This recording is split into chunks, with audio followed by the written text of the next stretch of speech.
I guess you'll let me know when it starts, right?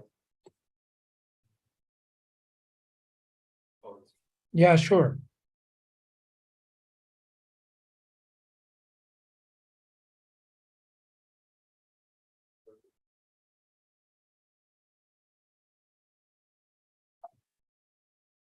I guess it's live now, no?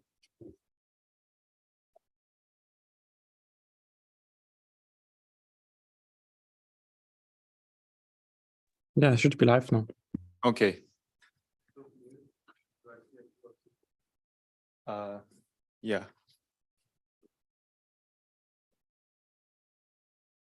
Can I? Well,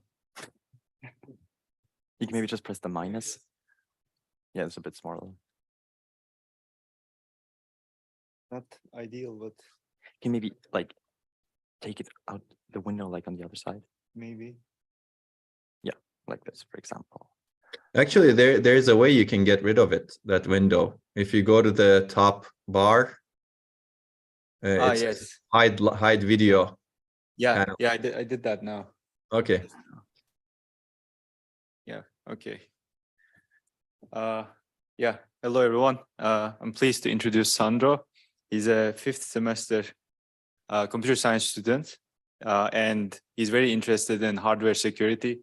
That's why he chose this paper called SpecHammer. And please go ahead. Yes, thank you very much. So today I'll present you the paper SpecHammer, combining Spectre and RowHammer for new speculative attacks. This was presented in the 2022 IEEE Symposium on Security and Privacy. So let's first get into the executive summary. So the motivation of this paper was if RowHammer and Spectre could be combined to strengthen Spectre attacks and what impact this would have on existing Spectre mitigations. The goal was to use to strengthen Spectre attacks and make existing mitigations weaker. And the key idea was to do this using RowHammer to relax the requirements for a Spectre gadgets, which I'll talk about in more detail later. The key contributions include first combining RowHammer and Spectre to relax gadgets requirements and thus rising the number of gadgets present in the Linux kernel in a significant amount. And new methods to massage kernel and user stack, which I'll talk about later as well, what this is in detail, and correcting an oversight, which was made by previous RowHammer papers, which increases RowHammer bit flip rates significantly as well. And then lastly, demonstrating how SpecHammer gadgets and the SpecHammer attack can be used to leak, for example, stack canaries and arbitrary memory. So first, we'll talk about the background information needed, then about SpecHammer in detail, then we'll get into mitigations, and then we'll conclude and end with a discussion. So let's first talk about the background. First, RowHammer, and probably you know a lot about it since the previous presentation was about it, but basically by quickly accessing a row in DRAM, charge from capacitors can be leaked, and this can cause a bit flip if enough charge is leaked before a row is refreshed. You can see in this diagram here, so the charge is represented in blue, and if we activate the rows next to the victim row, which is in blue, the charge drops, and if we now refresh it, if the charge was below a threshold, the bit has flipped. Let's talk about the cache side channel attack. So basically the goal of this is to retrieve, to reveal if a specific piece of data was in the cache or not. And we can do this by timing a memory access. For example, if this is our memory in our cache and we have an element in our memory, which we want to load to our CPU, this takes a long time. And a very long time compared to the short time it takes from the cache. Meaning we can time this access and then determine if an element was coming from the cache or from memory. Let's now talk about speculative execution. So the point of speculative execution is that resolving a branch takes a significant amount of time. And instead of just waiting if the branch will be taken or not, the processor predicts whether the branch will be taken or not, and then just starts executing the code at the predict location. And if it turns out that the branch was predicted correctly, everything is fine, and else all the changes are simply reversed. So let's look at a quick example. We have a function foo here, which is called, and First, by calling it, we initialize the values, the arguments in memory. We then initialize T, and then we hit a branch. So now, until we know if the branch will be taken or not, we just predict it. In this case, for example, we predict that it will be taken. So we move here, we execute this instruction, and we set T to the value of the third element in Y, and we pull it into the cache. And then we realize that this was wrong, since 2 was obviously not smaller than 2. So we roll back the changes. As you can see, T is back to 0, and then we return. Can anybody spot a problem here? You know what a problem could be here? The thing is, data blocks are pulled into the cache if they are accessed, and this leaves architectural side effects. In the example here, we see that this element, Y2, is actually in the cache. But if we would have been here and decided that we would not take the branch as this was supposed to happen, we would have moved directly here, and the cache would have looked like this. Since we never accessed this instruction and obviously never accessed Y, it would also not be in the cache.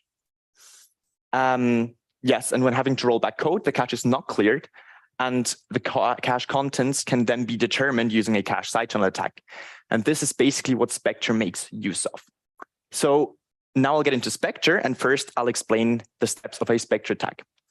First, you need to train the branch predictor with legal values that the branch will be predicted as taken.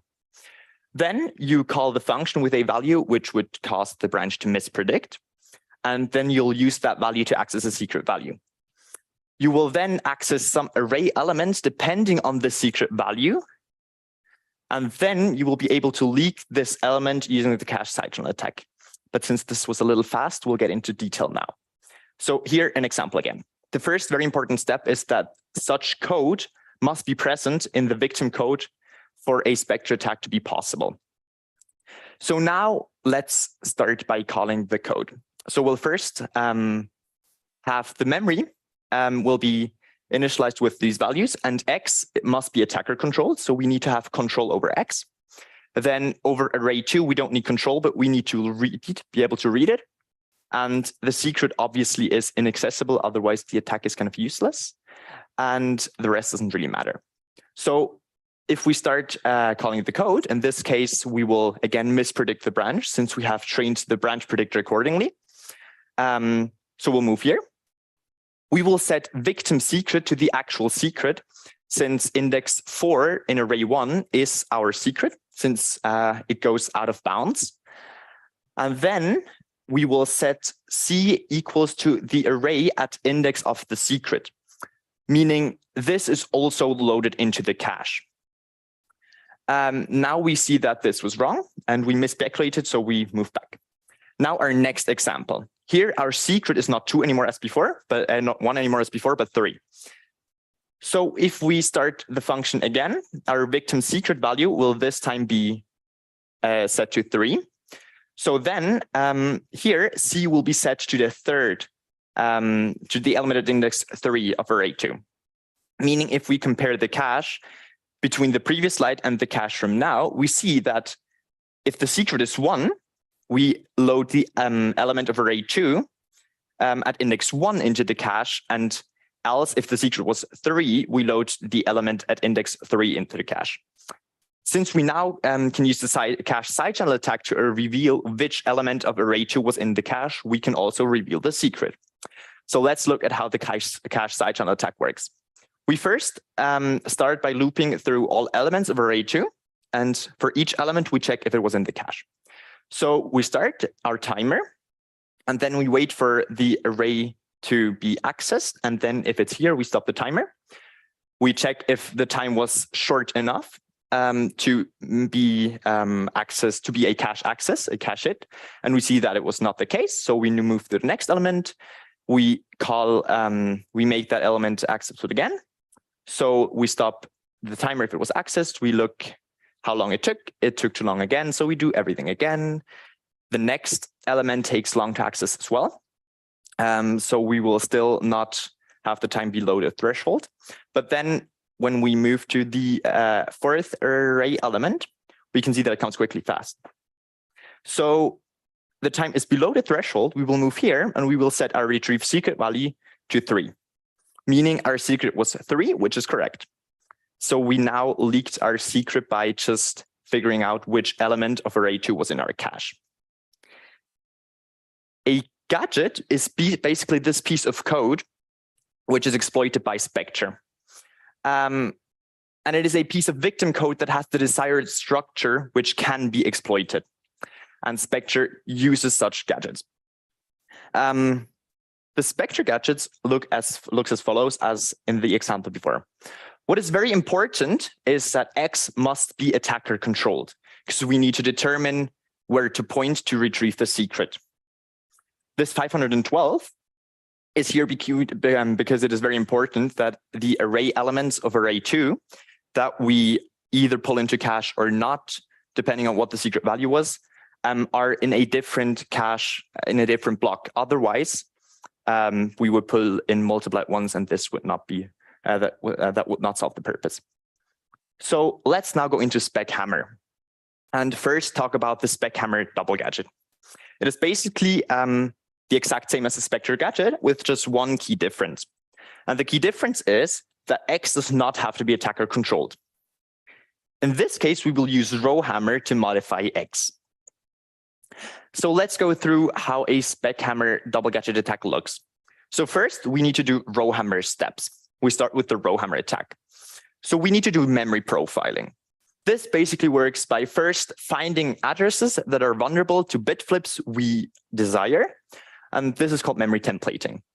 We then need to force the victim to save the variable we want to change, namely X, to a location which was previously in the memory templating steps determined to be vulnerable. And this is called memory massaging, but I'll get into this later in detail.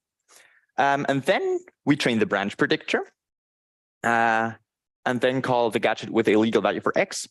And then we go to the step where we hammer X to point to where we want it to point, and then we'll cause a misspeculation. And we want array 1 of X to point to the secret value. But I'll explain that later in the example. And the branch will be mispredicted since we have already trained the branch predictor accordingly. At the end, we then use the flush and reload technique, basically the cache side channel attack, which I have already explained. So let's look at the example. Now, the key difference is that our variable X is not green anymore, but it is sufficient for it to be orange, meaning just attacker accessible. We don't anymore need control over this X. Instead, we'll use RowHammer. So we'll hammer X to point to where we want it to point. Namely, we want array 1 at index X to point to our secret. This is now the case with 4. So we now call the code. A misspeculation is triggered since we have trained the branch predictor accordingly. Our victim secret is again set to the actual secret, since array 1 at index X points to the secret. And then an array element of array 2 is loaded into C and into the cache, depending on what the secret was. And this can then again be extracted using the cache side channel attack. Let's now look at triple gadgets.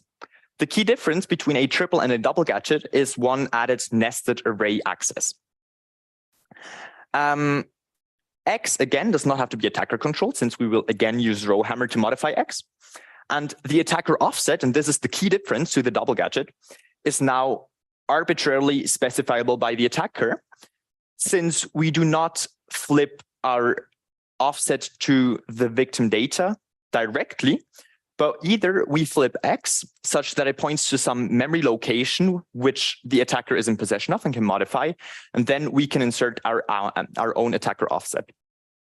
So let's look at the SpecHammer triple gadget attack in detail. The first steps are again, as in the double gadget attack, the RowHammer steps. We need to do memory profiling, consisting of memory templating and memory massaging.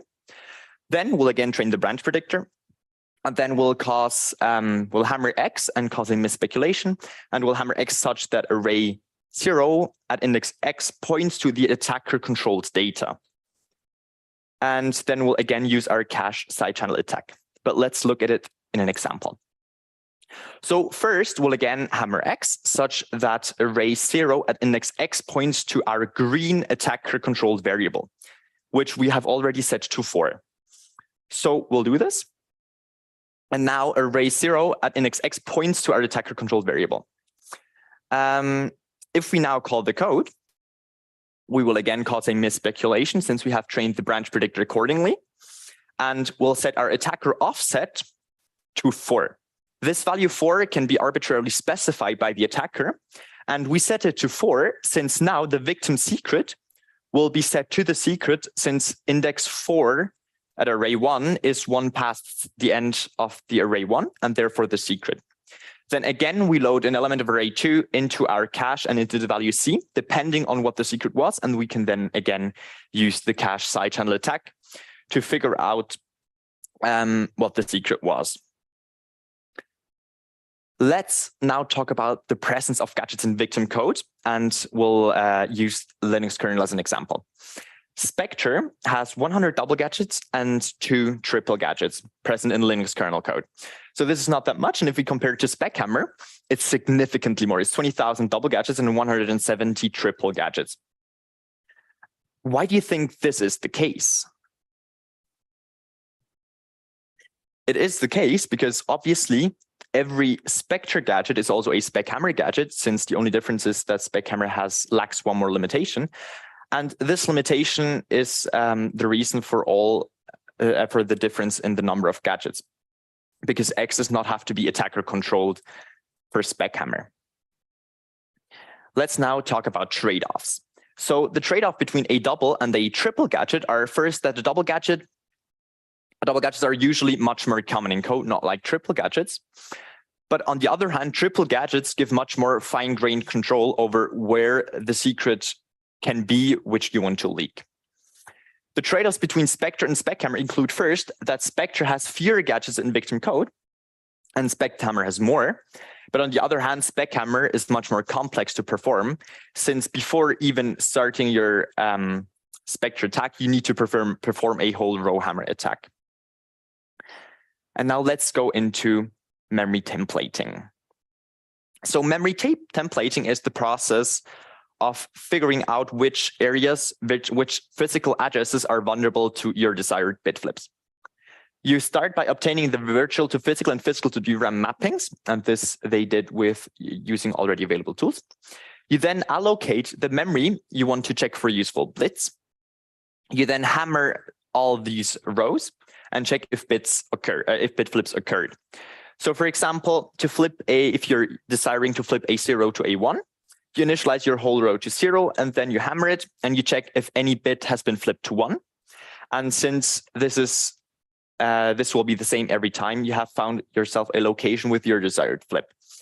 And this is also one key contribution of the paper. You should not neglect to flush the cache before checking if a bit was flipped, since previous work did neglect to do this. And then after doing a flip, they checked in the cache by accessing the element, since they did not flush the cache, and there they could not see the flip.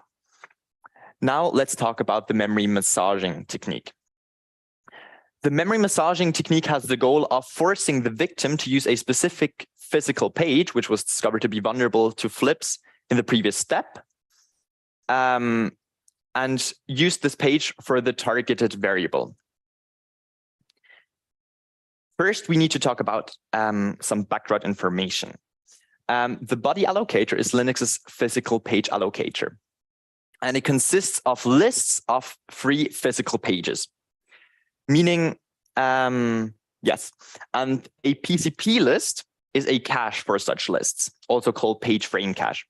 Meaning if a page is freed, it is directly pushed onto this list. And if a page is allocated, it is requested from this list. And if the list has pages, it will serve the request. The point of this is that the request does not have to go all the way to the body allocator. So now how can we use this? First, I'll demonstrate user space stack massaging. So the idea is to free the flipped prone page in such a way that it gets pushed onto the PCP list in such a way that when the attacker runs, it will be at the right spot for it to be used by the attacker for the critical allocation. The presented technique works with about 63% accuracy, and we'll show an example right now. So first, you need to perform fodder allocations. Fodder allocations are basically page allocations you have to make, since not necessarily the first allocation of the victim will contain your critical value, your critical variable, which you want to flip. So you first have to figure out how many allocations it will do before doing your critical allocations, and that's how many fodder pages you have to create. So this is our setup. We have the attacker, which is from the previous memory templating steps still in position of the flip vulnerable page, and we have the victim and the PCP list. So the attacker first allocates fodder pages, enough for the victim to allocate before it allocates the critical variable. So it then unmaps the flip prone page first, and this pushes it onto the PCP list. It then unmaps the fodder, unallocates the fodder pages as well, and they get pushed onto the PCP list as well. And now we can let the victim run. So now when the victim runs, it starts making allocations. And first it will allocate stuff that we're not interested in, and it will use the fodder pages for this since we pushed them onto the list. And now we're at the point where it makes the critical allocation. And for this, it uses the flip vulnerable page since we push it onto the list in this way. And now we would have our variable X, for example, for our SpecHammer attack on this flip vulnerable page, and we would be able to perform our bit flips. Kernel space stack massaging is very similar to user space stack massaging, and due to time reasons, I will sadly have not time to go into it. But the only key difference is that the kernel pulls its physical pages from a different PCP list. So what you have to do is to first drain kernel memory such that the allocator is under pressure. And if the allocator is under pressure, it will switch to other PCP lists and eventually to the PCP list where we are able to push our lists on. Yes, this is a bit more complicated than user space stack massaging. Let's now come to the proof of concept part. So the authors were able to demonstrate two attacks. The first one is leaking a stack canary. A stack canary is a small value just saved before a stack return pointer, and it is designed to prevent from buffer overflow attacks since they tend to overwrite the return pointer. And every time before returning, this canary is checked. And if it is overwritten and it does not match, the process aborts. They were able to leak this canary. And obviously, if you're able to leak it, you can overwrite it with the correct value and your buffer overflow attack will work again. And they were able to leak it at 8 bits per second with 100% accuracy. The second attack they were able to perform are arbitrary kernel reads. And they were able to do this with a leakage rate of 16 to 24 bits per second on DDR3 and 6 bits per minute on DDR4, as well with 100% accuracy. And on DDR4, we can already see the implications of RowHammer mitigations in place, which make this attack significantly slower. So now let's quickly talk about the mitigations. One mitigation in place against Spectre is taint tracking. And it is the only known the only known mitigation which completely protects against SpecHammer, to my knowledge.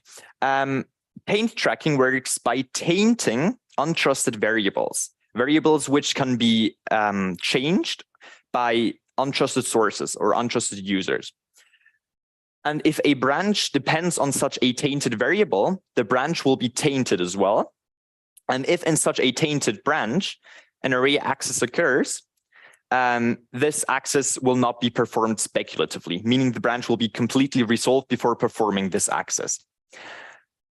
This, of course, does not work anymore for Spectre, since you cannot taint the variables which are used, since the attacker does not have to modify this value by himself, but it can use RowHammer, and then the variable cannot be considered as harmful. Other Spectre defenses usually come at a very high performance cost or only work partially.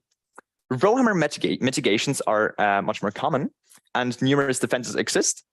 And since though for at the moment not many mitigations are in place, and even if not 100% secure mitigations, For the SpecHammer triple gadget attack, only one bit flip is enough to leak arbitrary kernel memory, since we do not need fine-grained control over where we need to, or where exactly we need our bits to point.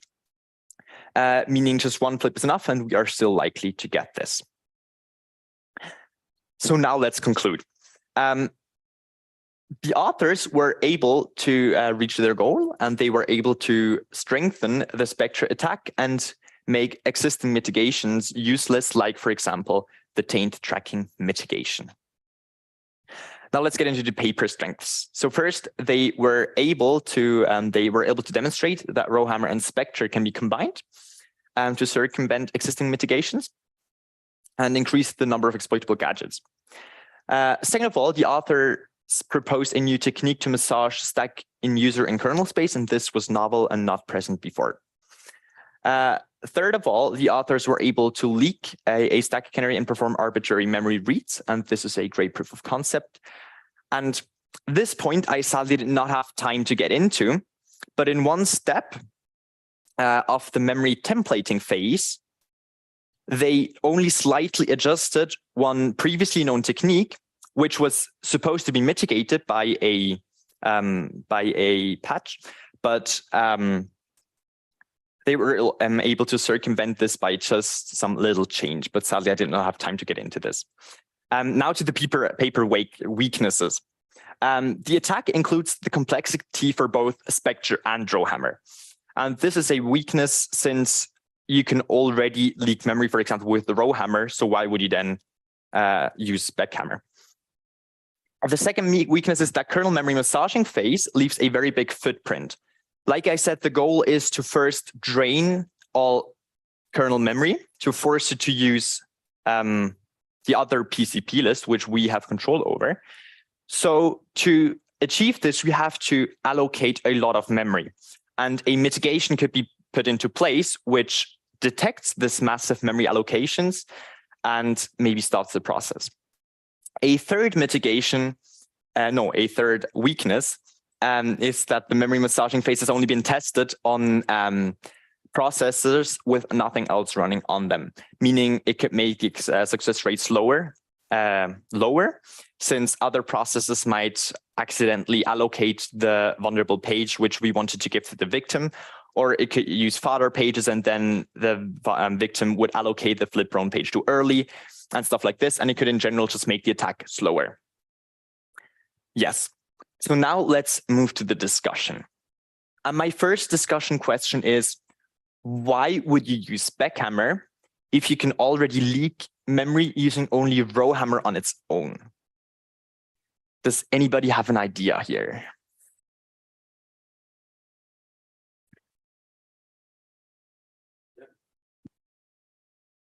Yeah, so maybe it's a bit of a cheap explanation, but obviously this paper was done for research, and Yes. it's like it was the goal to find security flaws, and this is definitely a security flaw, even though perhaps other techniques would be more efficient or leak more memory. But this is nonetheless a massive security flaw that they have that they found, and that was their goal of finding, and it never hurts to find security flaws. So this was definitely a reason to look at this. Yes, that's true. Does anybody have any other idea? Sorry, it's rather than more like a question. So, Yes. What do you mean by leak memory using RowHammer? If I understand correctly, I think RowHammer is just for generating these bit flips, so it corrupts the data in the victim rows. I don't see like how we can really read from those memories using only RowHammer. That can be done using RAM bleed. So RAM bleed is basically a technique which makes use of that a flip does not only depend on the processor in itself, it also depends on the value in the aggressor rows. So what RAM bleed tries to do is it allocates some row of its own and then uses its own row as the victim row. And it uses the victim the victim's secret as the aggressor. And it first, in memory, during the memory templating step, searches for vulnerable bit flips, vulnerable addresses for bit flips. And then it forces the victim to store its secret right beside this address. And then it hammers the victim's secret row so that this row hammers the attacker's own row. And then if a bit flip occurs or not, this can help to determine what the value was in the secret.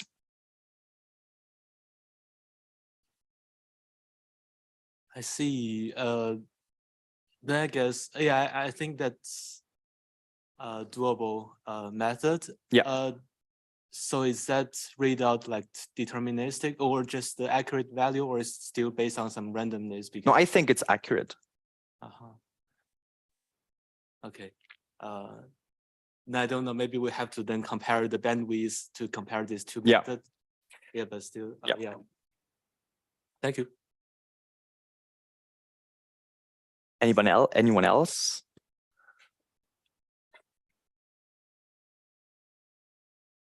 Thank you. So as you said, with SpecHammer, there is only one bit. It is only necessary to flip one bit. Yes. So even if there are very good techniques to combat RowHammer, it is very difficult to do a mitigation that has 100% accuracy. So SpecHammer is like, the more RowHammer gets mitigated, the more SpecHammer is a solution and is like the next threat to memory. Yes, this is true. Anyone else?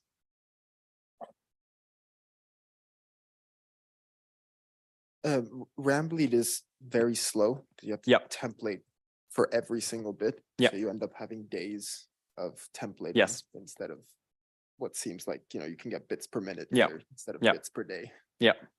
So that seems like a very good reason to Yes, that's switch true. to something else. Yes, also RAM bleed, or do you want to add anything else? Yeah, also RAM bleed, it only works if you do double-sided row hammering. And it is also very difficult to copy the secret below and above your row. So this is an additional drawback of RAM bleed as well. Also, just using RowHammer, it is possible to take over a whole system in the sense of it is possible to gain kernel privilege. So why would you not just do this and gain kernel privilege and read whatever you want instead of doing RowHammer? Does anyone have an idea here?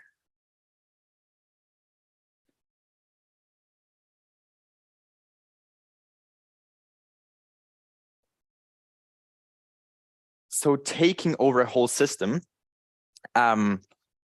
is required. The idea of taking over the whole system is that you change page table entries such that one page table entry points to some location where you are, which you are controlling. And then in there, you can create you need multi-level page table entries. And then you can have one page table entry to point to your area in memory. And there you can create your own page table and map your addresses wherever you want, basically. Yes, but SpecHammer, again, just needs one bit flip to read arbitrary memory. And in some cases, this might be better. Does anyone want to add anything? So we'll probably move to the next question. Does any one of you think of one method to modify taint tracking in a way that it also mitigates SpecHammer?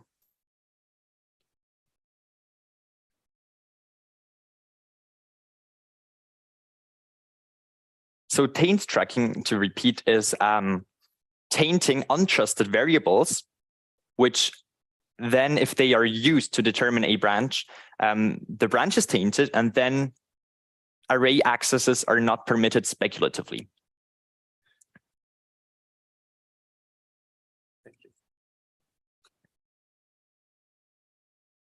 Well, I don't know that at all if that would be possible or even efficient at all, but perhaps do something like tainted gadgets that just mark these dangerous entry points or failure points, just so that the program executing should be more careful about them.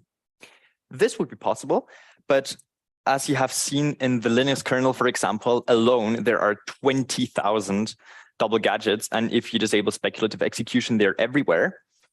It will probably have a very huge performance impact. But it would probably be possible. What I thought of, for example, is if it is possible to taint memory locations which are identified as susceptible to RowHammer induced bit flips. Does any one of you have any thoughts on this?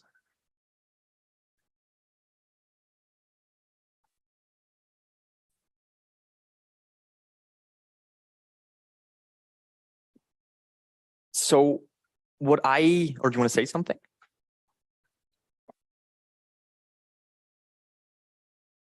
I feel like that could potentially have similar effects to what you were saying with, affecting all the gadgets, because I mean, I don't know what the numbers are on rows that are vulnerable to RowHammer. But if there is a significant quantity of them, then you're going to slow down everything, even if you're not actually doing an attack. But it would be interesting. I don't know what it depends really on what those numbers are. This is true. Yeah. Yes.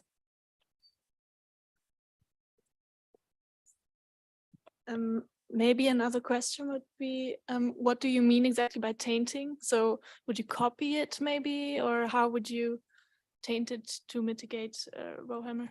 Like how I would keep track of which values are tainted? This is a good question.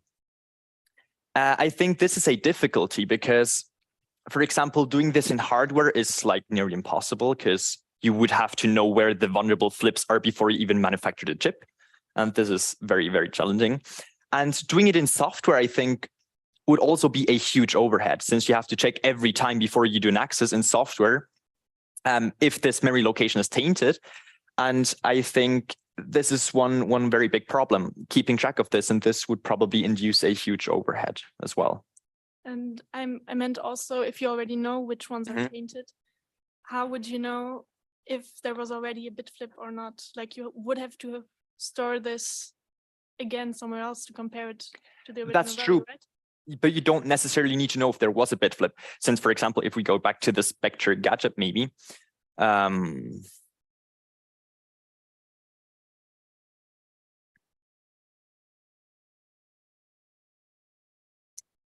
we'll be right there.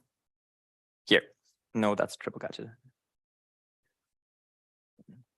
Here. So like, if we have done a bit flip and X is out of bounds, we cannot even access the body of the if statement.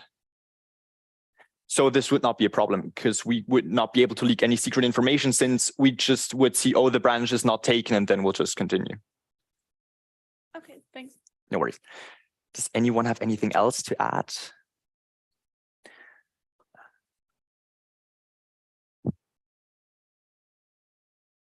What I thought of as well is tainting variables which reside in memory locations next to or between hot rows. And by hot rows, I mean rows that have been very, very frequently accessed.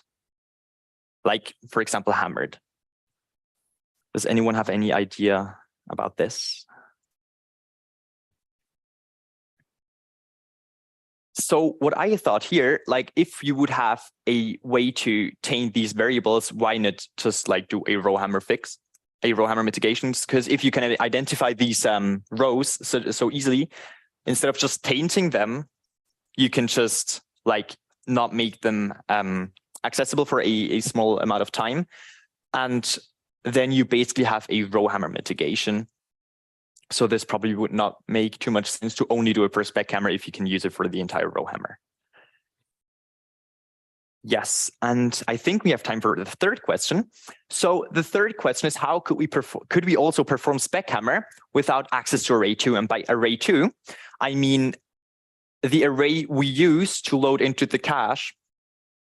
And then by accessing this element, determine if it was in the cache or not. And by this, recovering the secret. And we would change this to this. So basically, we would not have any more access to these elements, and we could not access them and check if they were in the cache. Do you think it would still work or not? Or do you have any ideas or anything to add?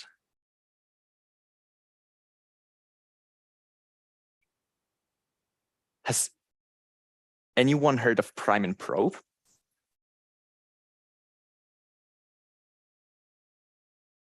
With prime and probe, the idea is that you can figure out if some element or which element was pulled into the cache without even accessing them.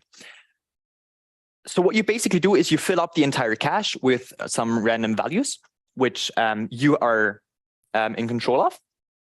So what you then do is you make the victim make its stuff and let it run.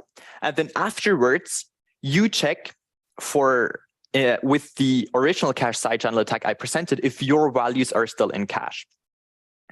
And I don't know if you're very familiar with caches, but a cache is split up into sets.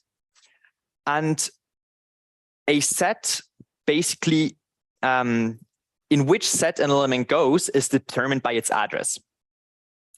So by looking in which set one of our elements was discarded, we can figure out parts of the address of the element that was pulled into the cache.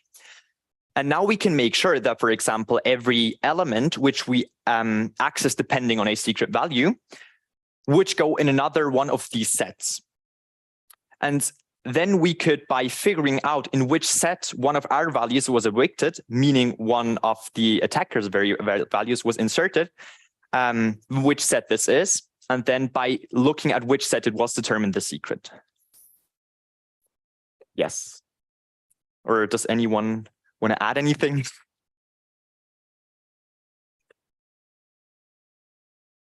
I'm just wondering, like, if you really use this attack, you have to make sure that there's no other memory bits that's like pollute this cache between your measurements, right?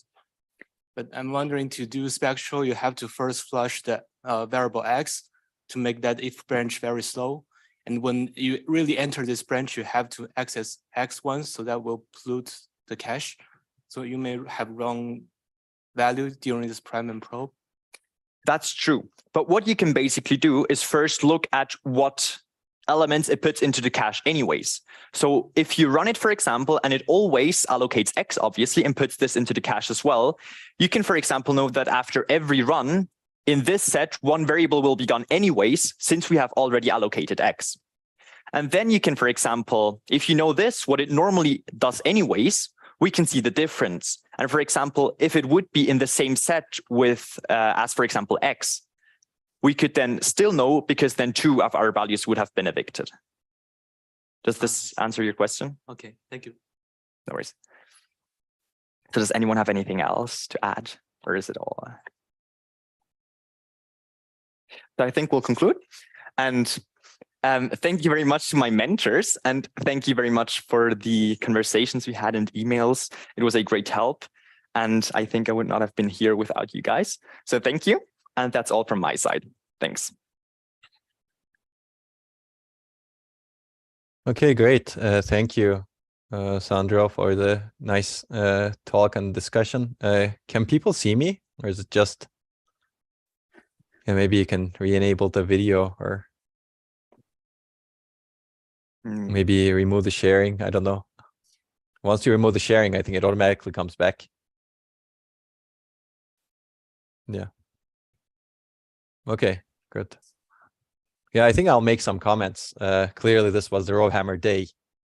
I think we'll have another hardware security related day later on, but today was specifically RowHammer, and we had a defense and another attack. And this keeps happening in RowHammer and hardware security all the time, as we discussed in the RowHammer lecture originally.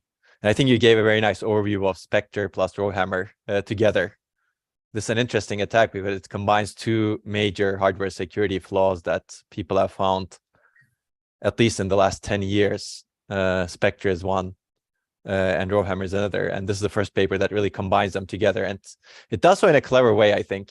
And all of the points you raised are important. Like, why would you ever want to do this if RowHammer can already leak information?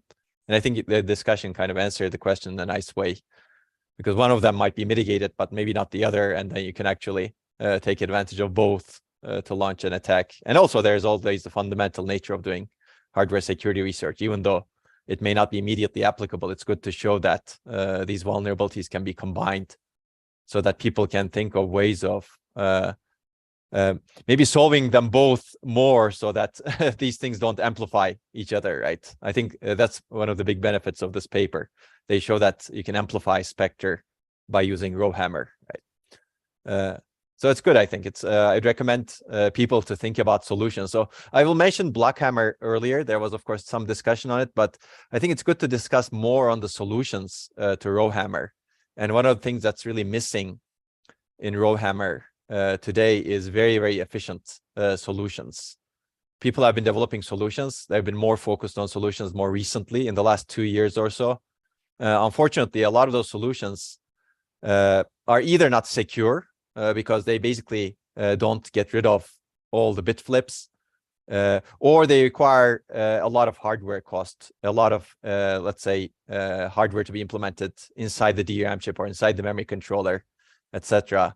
So we don't have a great balance in terms of both security and efficiency today. And ideally, we want something very efficient and also perfectly secure at the same time. So the search for that still continues. And until we get to this sort of RowHammer attacks or attacks combining multiple different security vulnerabilities will probably continue. So I think it's good to think about that as well. So I think it's good to it's good that people are looking into it because it's very creative to find solutions, and also it's very creative to find vulnerabilities. But as I discussed earlier in an earlier lecture, the bar is higher, and the results of this second paper kind of show that as well, right? In DDR4 chips, where there are protections, as you mentioned, the proof of concept is weaker, if you will, because they're not able to leak as much information as in DDR3 chips. So it's good to consider. Clearly, solutions are somewhat working. They're basically reducing the bar, but they're also not fully secure, because even if you get a single, even if you get very, let's say, small amount of leakage, you can still make use of it as an attacker, right? So there's an interesting trade-off between fully secure and somewhat secure, but hard to breach. I think we should really be shooting for, let's say, fully secure solutions where you can prove the security, so that really interested attackers are still not unable to breach the security. Okay, I think I don't have any more comments. Thanks for the discussion. If people like Giray or Ataberk or somebody else has comments, feel free to chime in.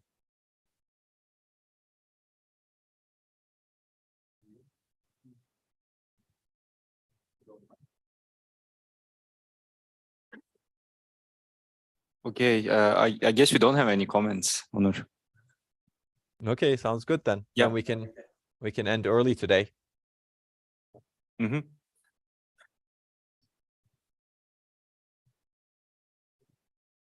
Now maybe Mohammed has some comments. He can. Okay.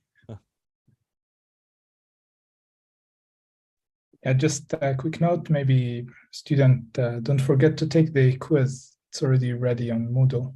Thank you so much, and enjoy the rest of the week. Bye-bye.